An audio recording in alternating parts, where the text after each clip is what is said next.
사랑하는 성도 여러분, 오늘은요 우리 창세기 24장 말씀을 우리가 계속해서 좀 살펴보고자 합니다. 우리가 창세기 24장 말씀을 살펴보면서 한 가지 주제로 쭉 살펴보고 있죠. 약속을 이어가는 사람이라는 주제로요 우리가 쭉 살펴보고 있습니다. 특별히 오늘은 세 번째 시간이에요. 우리 한번 지금까지 어떤 내용을 좀 살펴봤는지를 우리 간략하게 좀 먼저 봤으면 좋겠는데요. 첫 번째로 우리가 약속을 이어가는 사람의 태도로서 어떤 태도를 가져야 하는가 라는 그 질문 속에서 우리는 기도하는 태도로 나아가야 합니다 라고 이야기했습니다. 그런데 그 기도는요 막막한 기도가 아니에요. 하나님의 그 섭리와 하나님의 그 크신 계획이 나의 삶 가운데에 그 종의 삶 가운데 있음을 고백하면서 기도하며 나아가는 삶이 약속을 이어가는 사람의 태도 중에 하나이다 라고 우리는 이야기했습니다.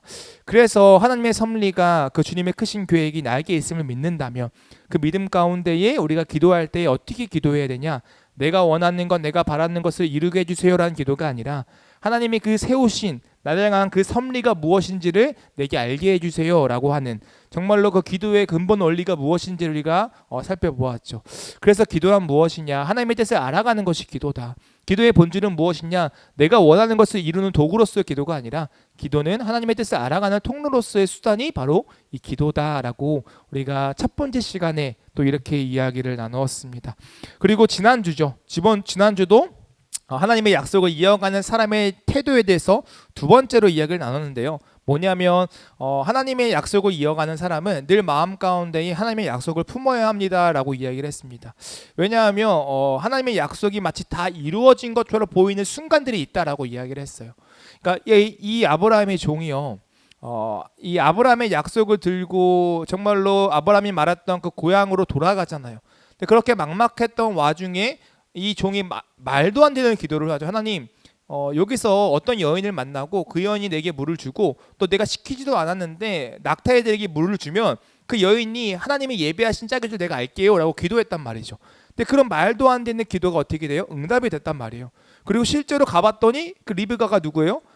정말로 이 아브라함의 형제의 딸이었다라는 거죠. 그러니까 이런 말도 안 되는 이 모든 상황들이 어떻게 보면 약속을 잃어버리게 만들 만큼, 안일하게 만들 만큼 그런 상황이 될 수 있었다라는 거예요.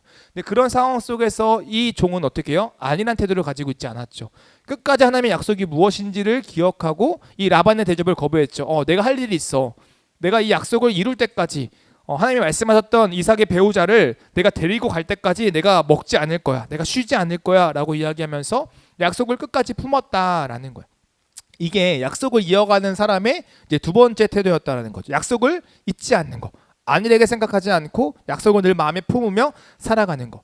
그게 오늘날 현대 시대에 있어서 우리는 어떻게 주어지냐, 바로 말씀으로 주어진다라고 이야기했습니다. 바로 이 성경인 거죠. 이 신약과 구약의 성경이 우리의 삶 가운데 늘 묵상되어져야 한다라고 이야기했어요. 그래서 지난주에 시편 기자는 복 있는 사람은 뭐예요? 하나님의 말씀을 주야로 묵상한다라고 이야기를 했죠. 그래서 우리가 안일해지지 않고 약속을 이어가는 사람으로서 그 약속을 잘 이루려면 뭘 해야 되냐? 하나님의 말씀을 늘 묵상하며 살아가야 한다라고 이야기를 나누었습니다. 플러스요, 또 우리가 언제 약속을 잃어버리기 쉽냐면 우리의 위치를 잃어버릴 때 그 약속을 잃어버리기 쉽다라고 이야기했어요. 무슨 말이냐면 이 종이요, 라반에게 자기를 먼저 뭐라고 소개했냐면 나는 아브라함의 종입니다 라고 소개를 했다라는 거죠. 여러분, 저 같으면 소개 안 합니다. 왜냐하면 이 라반은요, 이 아브라함의 종이 종인지 몰라요. 부유한 어떠한 사람으로만 알고 있습니다. 왜냐하면 말도 안 되는 어떠한 이 재물을 그가 갖고 있었죠. 여러분, 지난주에 리브가에게 줬던 이 아브라함의 종이 줬던 이 금 양이 그러니까 원화로 따졌을 때 대충 얼마라고 이야기했죠? 2천만 원이 넘는다라고 이야기했어요. 12세겔이요. 금으로 따지면 200g이 넘어요. 그러니까 이게 한국 돈으로 한 2천만 원 정도 넘는 돈이었어요. 그러니까 그걸 한 방에 줄 만큼의 어떤 재력 있는 사람으로 라반은 인식했다라는 거예요. 그런데 그에게 불필요하게 뭐라고 이야기해? 나는 아브라함의 종입니다 라고 이야기하는 거죠. 이게 약속을 이어가는 사람의 태도였다라는 거예요. 그러니까 성도된 우리들도, 20년 살아가는 우리들도 하나님의 약속을 이어가는 사람인 거죠. 그러니까 우리는 늘 어떤 마음이 있어야 돼요? 하나님은 나의 창조주, 나는 하나님의 피조물, 이러한 위치의 인식이 있어야 한다라고 우리는 이야기를 했었습니다. 그래서 우리가 하나님의 하나님 되심을 잊어버리지 않도록, 피조물인 우리는 피조물임을 잊지 않도록 늘 그렇게 살아가는 게 약속을 이어가는 사람의 중요한 태도다 라고 우리는 이제 이야기를 했죠. 그래서요, 우리가 언제 약속을 잃어버리냐면 이것을 잃어버릴 때, 여러분 아담과 이제 하와가 언제 그 약속을 잃어버렸죠? 하나님의 자리를 자기가 침범하려고 했을 때, 그게 선악과를 먹는 행위였죠. 그러니까 이처럼 하나님의 창조주 되심을 우리가 인정해야만 그것이 우리가 약속을 이어가는 사람으로서의 올바른 태도이다라고 지난주 이야기 나누었습니다. 이게요 지난주까지 이야기예요. 그리고 이제 이번 주 이제 또 약속을 이어가는 사람으로서의 이 태도 중에 세 번째 시간을 또 함께 가지려고 합니다. 그래서 26년 여러분, 하나님께서 여러분에게 주신 약속이 분명히 있다라고 생각합니다.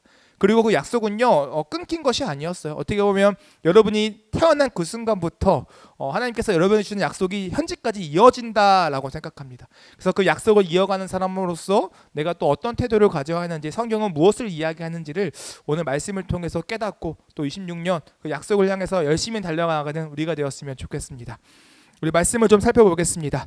오늘 우리가 읽었던 이 말씀의 앞부분 이 35절과 이 48절까지는요 이 아브라함의 종이요 이 라반에게 자신이 어떻게 여기까지 왔는지를 다시 한번 설명하는 장면이에요.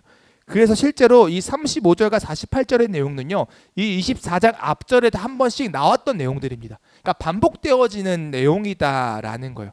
여러분, 그래서요 이 말씀 어떻게 보면 창세기 24장 1절부터 27절의 내용을 요약한 것이 바로 오늘 우리가 읽었던 말씀이에요. 그래서 이 창세기 24장이 되게 길어요. 67절까지가 있는데, 그러니까 왜 기냐? 반복되어지니까 앞에 사건을 이야기하고 또 이 종이 한 번 더 그 이야기를 하니까 이제 길어지는 거예요. 그래서 오늘은요 이 요약된 이 종이 자신에게 있었던 일들을 라반에게 소개하는 그 내용을 통해서 우리가 약속을 이어가는 사람으로서 어떤 태도를 가져야 하는지 한번 살펴보도록 할게요. 자, 먼저요 종은요 이 35절과 36절에서요 자신의 주인 아브라함에 대해서 설명을 하는데요, 이 아브라함이 어떤 복을 받았는지에 대해서 설명을 합니다. 우리 35절과 36절 말씀인데요, 한번 좀 같이 읽어볼까요? 같이 읽겠습니다. 시작. 여호와께서 나의 주인에게 크게 복을 주시어 창성하게 하시되 소와 양과 응음과 종들과 낙타와 나귀를 그에게 주셨고, 나의 주인의 아내 사라가 노년에 나의 주인에게 아들을 낳음에 주인이 그의 모든 소유를 그 아들에게 주었나이다. 아멘. 자, 여기서요 뭘 이야기했냐면 이 종이요 아브라함이 받았던 이 부, 하나님께 주셨던 이 재물의 풍요로움, 이런 것들을 먼저 설명을 하고 있습니다. 그런데 이 설명만 하는 것이 아니라 또 한 가지를 설명을 하는데 뭐냐면 그의 노년의 아들 이삭을 얻었다라고 이야기해요. 그러니까 여기서 노년이라고 하지만 이 노년은요 출산할 수 없는 그 나이를 포함하는 것입니다. 그러니까 불가능한 일이 일어났어요라고 이야기를 하는 거예요. 아이를 낳을 수 없는 그 늙은 나이에 정말로 어떻게 보면 그 아들을 출산할 수 없는 그 생식이 끊긴 어떤 그런 상황 속에서 아들을 출산했어요라고 이야기하는 거죠. 그러니까 아브라함이 받은 복이 얼마나 큰지를 잘 설명하고 있는다라는 거예요.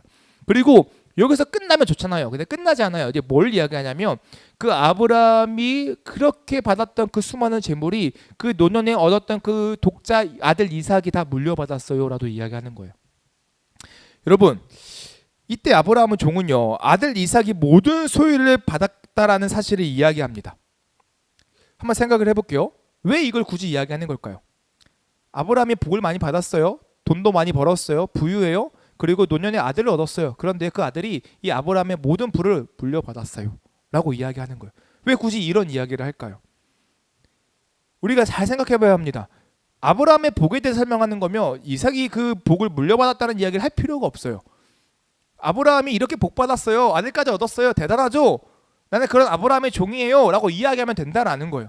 그런데 굳이 이 종은요 거기서 이야기를 끝나는 게 아니라 그런데 그 재산 누구한테 간 줄 알아요? 아들 이삭한테 갔어요 라고 이야기한다라는 거죠. 그러니까 무슨 말이냐면 이 종은요 지금 자기가 이야기하고 있는 이 말 속에 무언가를 하고자 하는 뚜렷한 목표가 담겨 있다라는 거예요. 그러니까 아브라함의 종은요 아무 생각 없이 지금 이야기하고 있는 것이 아니라 뚜렷한 목표를 가지고 이야기하고 있다라는 거예요. 그 목표가 뭐예요? 리브가를 데려가려고. 이삭의 아내로 점쳐둔 그 리브가를 이삭에게로 데려가는 그 목표를 이루기 위해서 이런 이야기를 꺼낸다라는 거죠. 여러분, 많은 사람이 그렇습니다.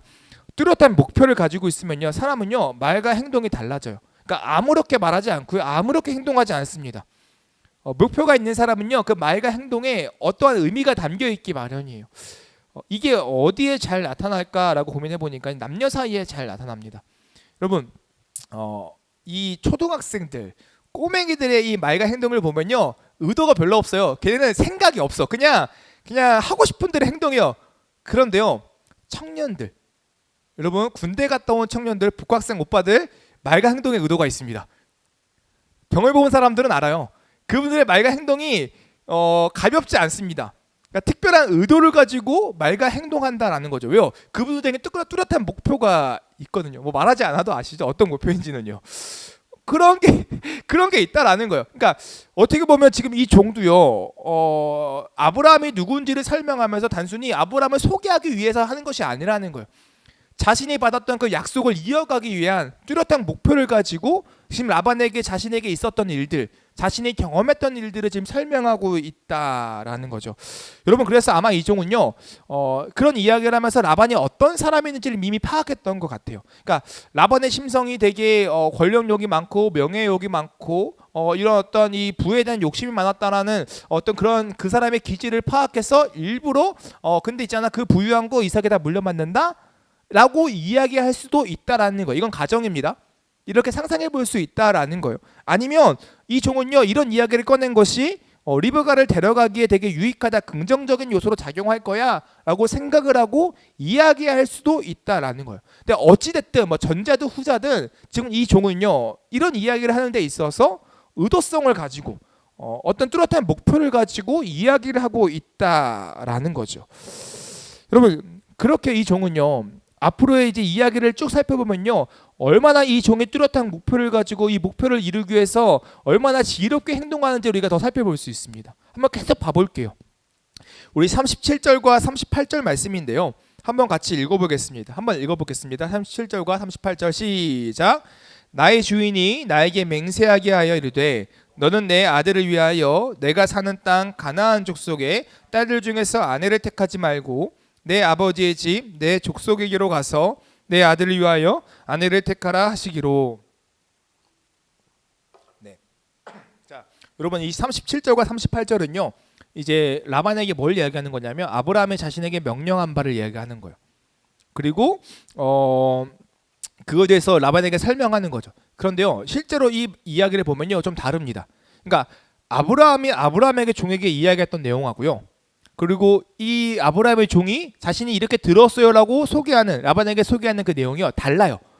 그러니까 조금 다르게 이야기하고 있다라는 거예요. 그러니까 뭐라고 이야기하냐면 여기서 종은요, 라반에게 뭐라고 이야기해요? 내 아버지의 집과 내 족속으로 이야기하죠.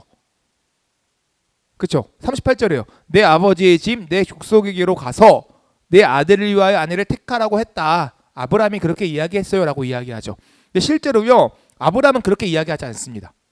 뭐라고 이야기하냐면 이렇게 이야기해요. 내 고향, 내 족속에게로 가서라고 이야기해요. 그러니까 아버지라고 이야기하지 않습니다. 내 고향, 내 족속에게로 가서. 그리고 실제로요, 이거 히브리어로 이제 문서를 보면요, 단어가 또 달라요. 그러니까 종은요, 내 아버지의 집 베트아비라는 히브리어를 쓰고 아브라함은 내 고향 아르치라는 단어를 씁니다. 또요, 종은요, 내 족속 미슈팟이라는 단어를 쓰고요. 그리고 아브라함은 실제로 몰레댓이라는 단어를 써요. 그러니까 단어를 다르게 쓰고 있다라는 거예요. 그 종이요, 자신에게 있었던 일들을 라반에게 소개하면서 내용은 다르지 않아요. 그런데 단어를 다르게 사용해서 소개하고 있다라는 거예요. 그러니까 미묘하게 단어와 어감을 바꿨다라는 거죠. 그러니까 이 단어를 바꾸고 어감을 바꿨다라는 것은 의도성이 담겨 있다라는 거예요. 여러분, 여기서요, 종의 표현 벳아비는 뭐냐면요, 내 아버지의 집, 진짜 말 그대로 내 아버지의 집이에요. 그러니까 명확하게 어떻게 보면 이 아버지의 집이라고 표현한 것이죠. 그리고 종이 표현했던 미슈팟은요, 내 족속으로, 그러니까 가족으로 이해되는 어떤 시족을 의미하는 단어가 이 미슈팟이라는 단어예요.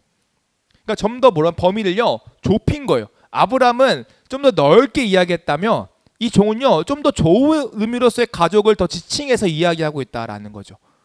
실제로 아브라함은 뭐라고 이야기해요? 내 고향, 이건 아르치라는 단어인데요, 뭐냐면 땅과 나라, 뭐 소유지, 뭐 이런 거를 의미할 수 있는 거예요. 본향을 의미한다라는 거죠. 그러니까 본향 속에 뭐가 들어가요? 내 아버지 집이 들어가잖아요. 그러니까 아브라함은 좀 더 넓게 이야기했는데 이 종은 더 좁혀서 아브라함이 나에게 이렇게 이야기했어 라고 지금 이야기하고 있다라는 거예요. 그가 왜 이렇게 행동했던 걸까요? 그는 왜 이렇게 이야기하는 걸까요? 분명히 아브라함의 말과 이 종의 말이 다르다라는 거죠. 그렇다고 해서 이 종이 거짓말한다라고 볼 수는 없습니다. 왜냐하면 그렇게 해석할 수 있다라는 거죠. 그러니까 이 종이요 이렇게 이야기했던 이유는 뭐냐면 이 종은요 약속을 경험했기 때문이에요. 그러니까 이 고백 속에는요 이 종의 믿음의 고백이 들어가 있다라는 거죠. 그러니까 이 종은 뭘 경험했어요? 리브가를 만나고 그 리브가를 통해서 자신의 기도가 응답되어지는 일들을 경험했다라는 거죠.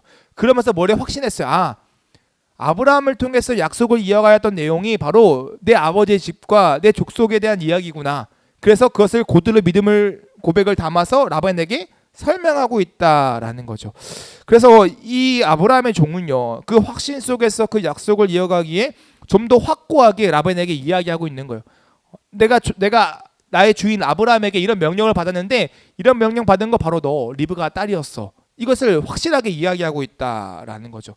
그러니까 목표를 이루기 위한 어떠한 지혜로운 행동을 지금 하고 있다라는 거예요. 종의 이러한 확신에 찬 행동 그리고 그의 지혜는요 여기서 끝나지 않습니다. 또 종은요 자신이 아브라함에게 했던 질문도 들려줘요. 이게 39절 말씀인데요. 이렇게 이야기합니다.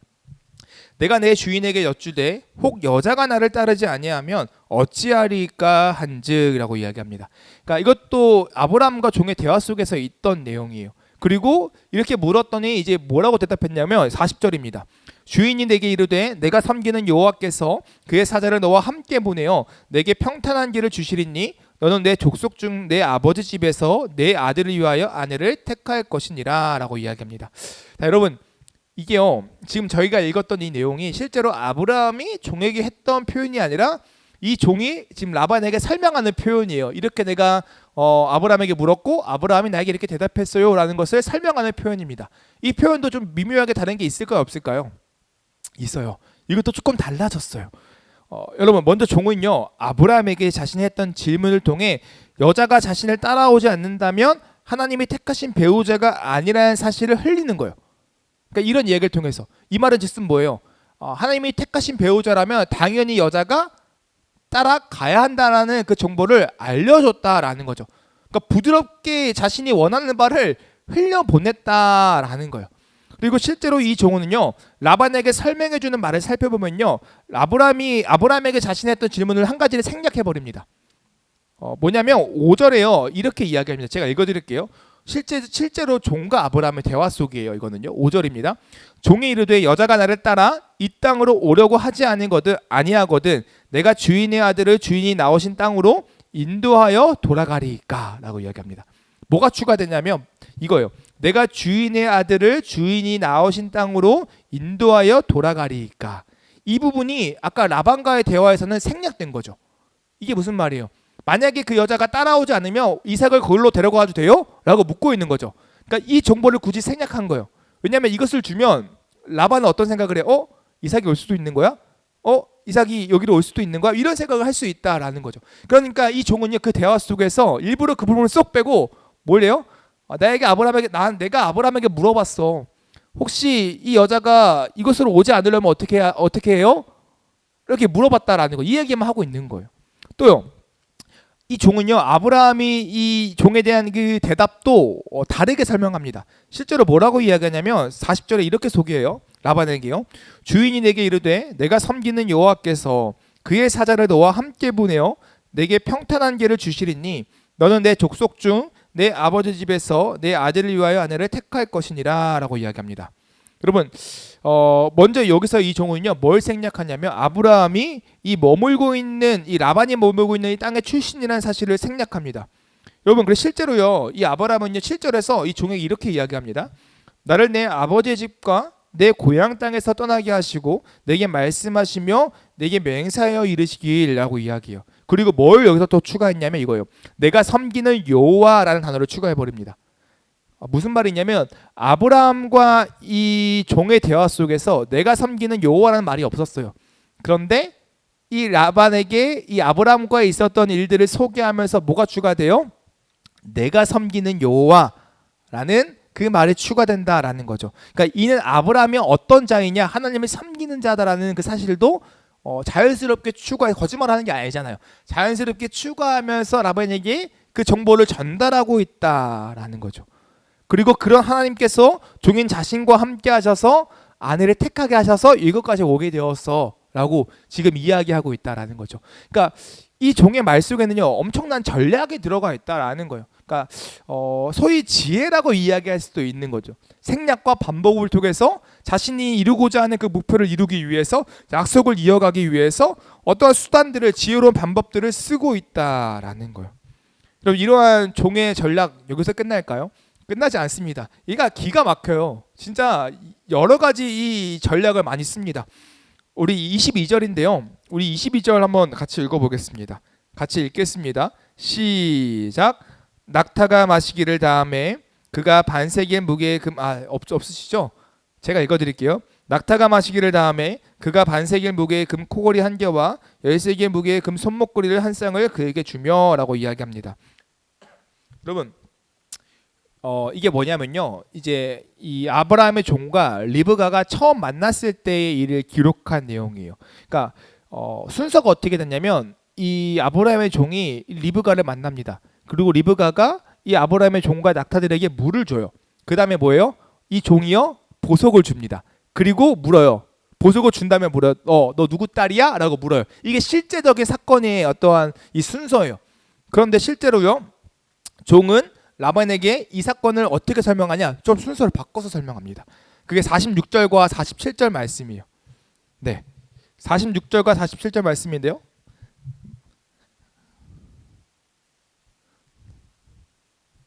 네, 46절과 47절 말씀인데요. 같이 한번 읽어볼까요?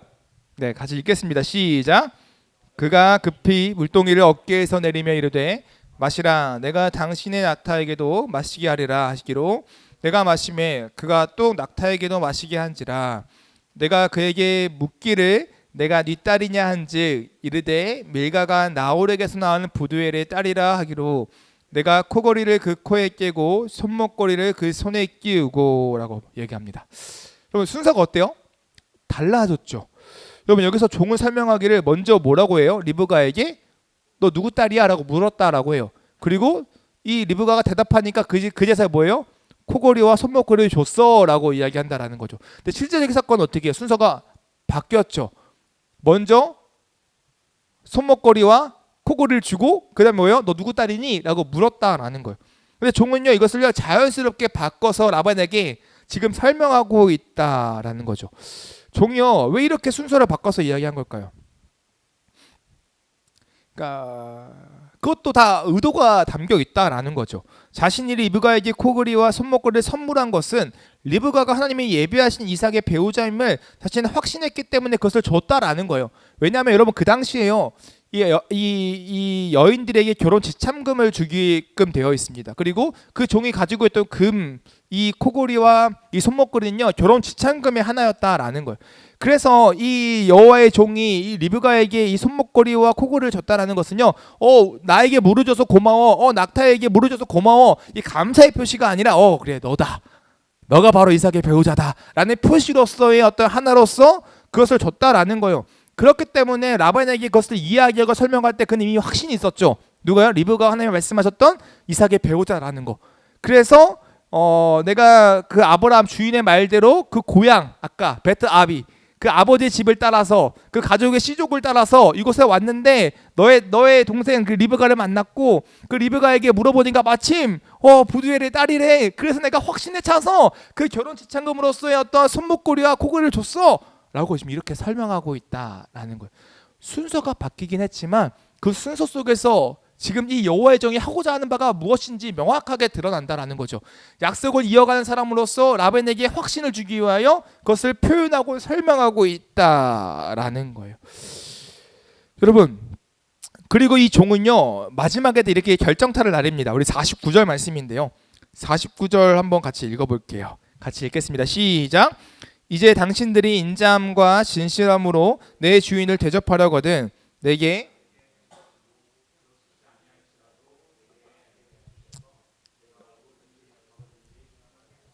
아멘.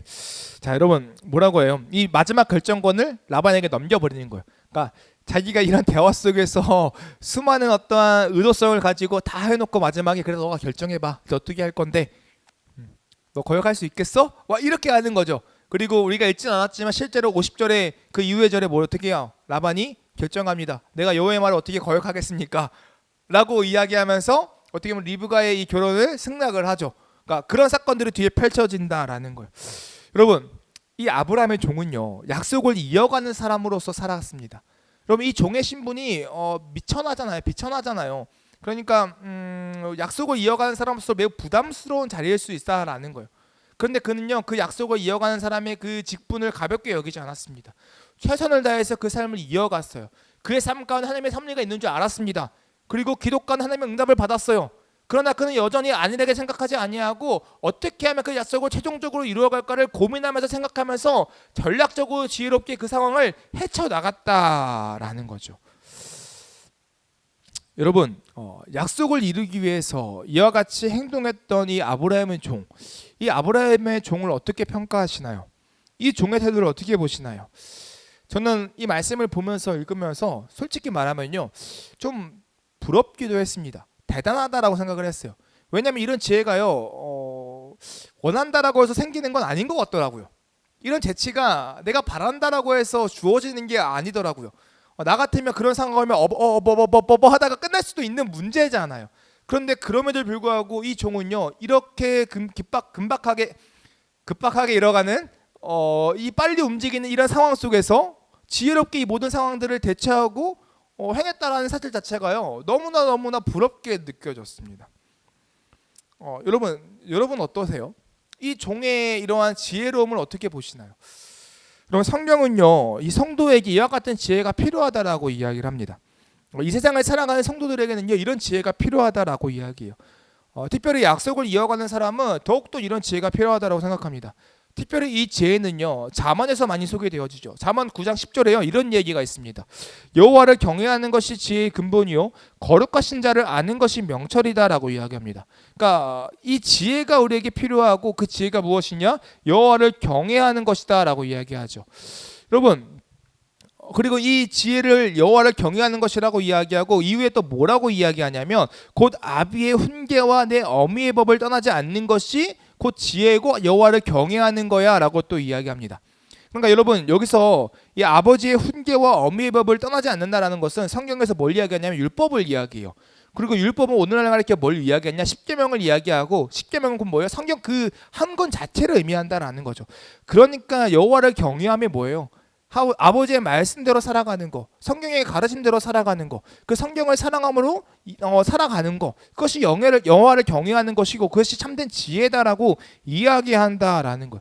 여러분 그래서요 우리는 지혜로워야 합니다. 세상을 살아가는 성도는 지혜롭게 살아가야 합니다. 약속을 이어가는 사람은 지혜가 필요합니다라는 이 외침에 우리는 아멘할 수밖에 없습니다. 그래서 이 종의 태도는 난 잘했다고 생각합니다. 훌륭한 태도라고 생각해요. 그리고 이것이 저와 여러분들이 26년 약속을 이어가는 사람으로서 품어야 하는 하나의 태도라고 생각해요. 지혜를 소망하는 거, 지혜를 갈구하는 거, 그리고 지혜롭게 실제로 그 약속을 이루며 나아가는 거, 그런 실제적인 삶의 행동이 우리 가운데 있어야 한다라는 거죠. 아멘이시죠? 아멘. 여러분들이 지혜롭게 살아가길 정말 간절히 소망합니다. 여러분 그런데요 이제 우리가 이제 이것을 품고 살아가면요 또 예상치 못하는 문제들이 우리의 삶 가운데 찾아옵니다. 그게 뭐냐면요 약속을 이루기에 우리가 지혜롭게 살아야 하는데 그렇다면 그 지혜는 어느 정도까지 가능한가? 얼마큼 괜찮은가라는 거예요. 그러니까 무슨 말이냐면 우리가 약속을 이루기에 지혜롭게 행동해야 돼라고 이야기하면 우리가 약속을 이루기 위해서 어떤 수단을 써도 돼라고 이야기한다라는 거죠. 그러니까 그 지혜의 범주를 어떻게 해석하냐에 따라서 달라질 수 있다라는 거예요. 뭐 그런 거죠. 약속을 이룰 수만 있다면 무엇이도 해도 돼. 어떤 지시도 해도 돼. 뭐 이런 것처럼 생각할 수 있다라는 거죠. 그것이 나에게 주신 지혜야라는 거예요. 뭐 편법 쓰고 뭐 이런 거. 뭐 몰래 불법을 행하면서 약속을 이뤘어. 그럼 돼. 그것이 나에게 주신 지혜야. 뭐 이렇게 생각할 수 있다라는 거죠. 그럼 우리가 이야기하는 그 지혜의 범주, 그 지혜는 대체 어디까지 허용되는가라는 거예요. 그 약속을 이루기 위해서 지혜롭게 살아야 되잖아요. 그런데 누굴 속여가면서 한다고 한다면, 누구의 뒤통수를 팍 쳐가면서 누구를 괴롭게 하면서 그 약속을 이뤄간다면 과연 그것도 우리가 지혜라고 이야기할 수 있는가라는 거죠. 한국 교회 안에서 많은 문제가 되었던 것들이 이런 것들이 아닐까요? 한국 교회 안에서 한국 교회가 그러니까 많게 유익을 받고 이익을 보았던 지점들이 분명히 있습니다. 우리는 그것을 우리 하나님께서 우리에게 주신 지혜다라고 이야기하죠. 세상 사람들인데 그렇게 보지 않아요. 세상 사람들은 지혜라고 이야기하고 기독교 썩어빠졌다고 욕한단 말이죠. 그러면 그 사람들의 말이 맞는지 우리의 말이 맞는지 모르겠다라는 거예요. 정말로 그것을 지혜로 봐도 되냐라는 거죠. 여러분, 이 지혜의 범주는요, 성도들을 많이 혼란스럽게 한다라고 생각합니다.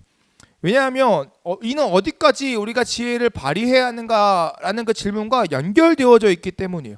여러분 어떻게 생각하세요? 성경에서 이야기하는 그 지혜는 어디까지일까요? 여러분 실제로 예수님은요, 이 지혜에 대해서 이렇게 말씀하십니다. 마태복음 10장 16절 말씀에 이렇게 이야기했어요. 우리 너무나 잘 아는 말씀이죠. 보라, 너희를 보냄이 양을 이리 가운데로 보냄과 같도다. 그러므로 너희는 뱀같이 지혜롭고 비둘기같이 순결하라 라고 이야기하십니다. 뱀같이 지혜롭고. 여러분, 뱀같이 지혜롭다라는 게 무슨 말일까요? 누군가는 이것을 해석하면서, 여러분, 뱀이 어떤 존재입니까? 아담과 하와를 속여먹은 정말로 그 존재 아닙니까? 그러니까 어떤 짓을 하더라도 성공만 한다면 괜찮은 거예요. 성경에도 뭐라고 이야기해요? 뱀같이 지혜롭게라고 이야기하지 않습니까? 결과만 좋으면 괜찮습니다 라고 이야기하고 해석하는 사람들도 분명히 있다라는 거죠. 정말 그런 걸까요? 만약에 정말 그렇다면 여러분, 우리는 어떻게든 그 약속만 이루면 됩니다. 좋게 선하게 살 필요 없다라는 거죠. 손해볼 필요도 없다라는 거죠. 그럼 그리고 우리가 고대 중세에서 이것을 대표적으로 볼 수 있는 예가 뭐가 있을까라고 생각했을 때요, 십자군 전쟁이 그거 아닐까요? 예루살렘을 탈환하라, 다 죽여버려. 이게 어떻게 보면 그와 같은 또 하나의 모습이지 않을까요? 정말 그래도 될까요? 성경은 이를 용인하고 있는 걸까요? 저는 그렇게 생각하지 않습니다. 결과만 좋으면 과정은 상관없다는 생각은 전혀 성경적이지 않다라고 생각합니다. 물론 성경은요, 결실을 이야기해요. 열매 맺음을 이야기하는 거죠. 약속의 성취를 이야기합니다. 그리고 그 약속의 성취를 위해서 열심히 표대를 향하여 달려가야 한다라고 이야기하죠. 그러나 그렇다고 해서 그 과정이 악해도 괜찮아, 그 과정이 불법을 저질러도 돼, 율법을 범해도 돼 라고 이야기하는 것은 아니라는 거예요. 여러분, 그렇다면 우리는 이것을 어떻게 생각해야 될까요? 우리는 이 종의 태도를 통해 어떤 것을 알 수 있을까요?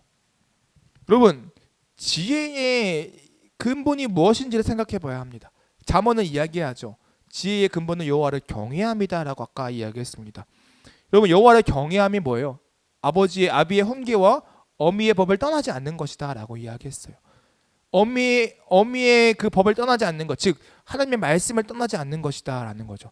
성령을 떠나지 않는 것이다 라는 거죠. 그것이 곧 지혜다 라는 거예요. 그러니까 여러분, 지혜는 뭐예요? 예수님 말씀하시는 그 뱀 같은 지혜도 뭐예요? 여호와를 경외함이 있어야 하는 지혜다 라는 거예요. 여러분, 이 종의 지혜는요, 여호와를 경외함이 있었습니다. 그러니까 무슨 말이냐면 하나님의 율법 아래에서 지혜를 발휘했다라는 거예요. 예수님이 말씀하시는 이 뱀 같은 지혜도 마찬가지입니다. 목적을 이루기 위한 탁월한 지혜도 필요하지만 그 비둘기 같은 순결함도 같이 말씀하셨다라는 거예요. 그 순결함 없는 지혜를 말씀하신 것이 아니라 비둘기 같은 순결함 가운데의 뱀 같은 지혜를 말씀하셨다라는 거죠. 곧 율법 안에서의 순결함이 필요하다라는 거죠.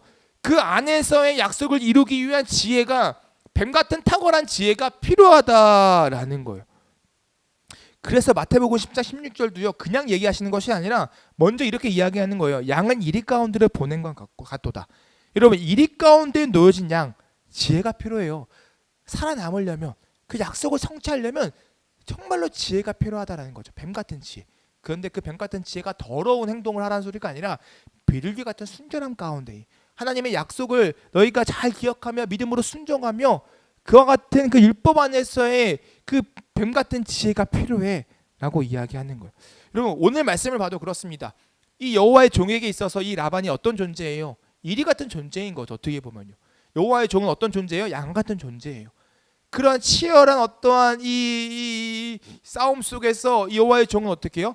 뱀같이 지혜롭게, 또 더 나아가 약속을 신뢰함으로 비둘기같이 순결하게 그렇게 나아가고 있다라는 거예요.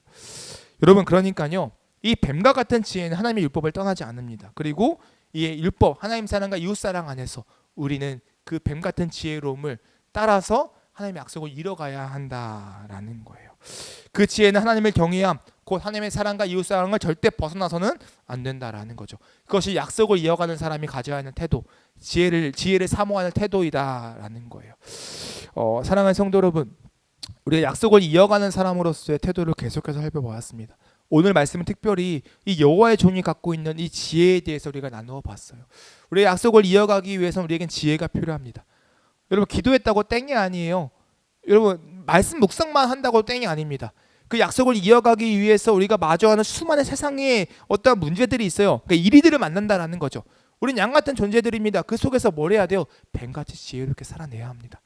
그리고 비둘기까지 순결하게 살아내야 합니다. 그것이 저와 여러분들에게 필요하다라는 거예요. 여러분, 그래서요, 정말 여러분들이 26년 한 해가요, 이 뱀 같은 지혜를 사모하고 구하는 한 해가 되시길 간절히 소망합니다. 그리고 그 지혜 가운데 그 약속을 성취하는 여러분 되시길 간절히 소망합니다. 그리고 자꾸 유혹할 거예요. 비둘기 같은 순결함을 버리라고 유혹할 겁니다. 야, 결과만 좋으면 됐지. 야, 성경에 보면 그게 아니잖아. 그냥 눈 감고 해. 불법 저질러. 이렇게 이야기하는 사람들이 분명 마주할 거예요. 그럴 때 기억하세요. 성경은 뱀같이 지혜롭게도 이야기하지만 비둘기같이 순결함도 이야기한다는 거. 지혜의 근본은 여호와를 경외함이라는 거. 하나님의 약속, 그 성경의 약속, 하나님의 사랑과 이웃사랑 안에서의 지혜를 하나님은 말씀하신다라는 거. 그것이 아버지가 기뻐하시는 정말로 약속을 이어가는 사람의 태도라는 것을 기억하며 살아가는 여러분 되시길 간절히 소망합니다.